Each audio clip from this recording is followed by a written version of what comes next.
Galaxy Note 9 has front-firing stereo speakers tuned by AKG. Also, it has support for Dolby Atmos, which creates immersive three-dimensional sound. On the other hand, iPhone X also has a front-firing stereo speakers. In this video, let's find out how does both these speakers perform in real-life scenario. But before I start, kindly subscribe to my channel and also hit the bell icon so you will get notified every time I post a new video.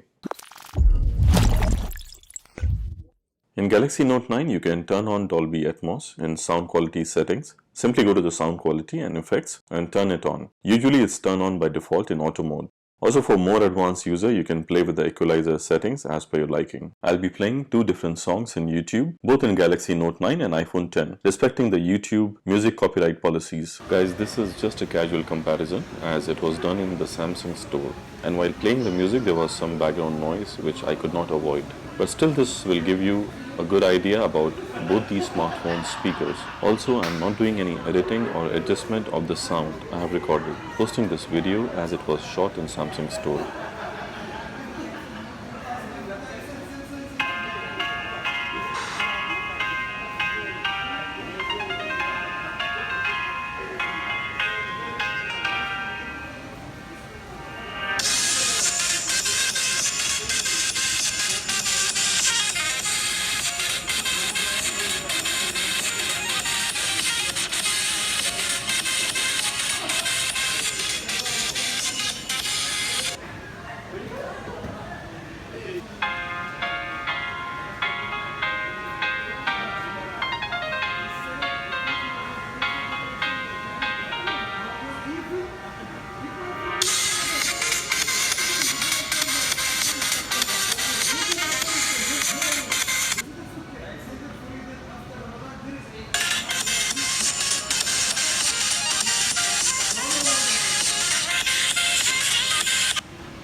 Both the speakers are great for multimedia and gaming experience. Let me know in the comments what do you think. Also, do check out my playlist of the Note 9 videos by clicking here. I'll be making more videos of Note 9 once I get my device, so stay tuned by subscribing to my channel. So that's it for this video, guys. See you soon in my new video. Till then, goodbye. Peace out. I hope you enjoyed the video. If you like the video, kindly hit the thumbs up and subscribe to my channel. I will really appreciate that. Also, click on the notification icon, the bell icon, so you will constantly get updated with my new videos. Thank you for watching and see you in my next video. Till then, goodbye.